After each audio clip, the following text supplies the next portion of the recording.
Our power mode, always positive. Unless you have a need to be in a different one, you want to keep it here. Our choices are negative allowed. This is for a regenerative load. If you're monitoring something that part of the time is generating power, part of the time is using power, like an oil well pump jack, this is the mode you want to be in. That way it'll show both positive and negative power, and it will net them so you can see what the net power usage is.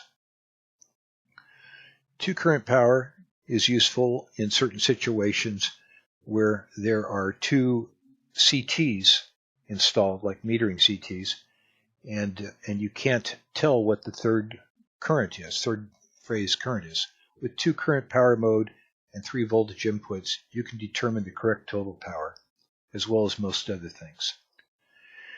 But unless you're in one of these two situations, always leave it in always positive. And the reason is, if you hook up a current probe backwards and you're in negative mode allowed, it will think that phase is generating power while the other ones are consuming it. And that phase will then cancel out another phase, which results in your total power being 1/3 of the correct amount. That's disastrous in a study.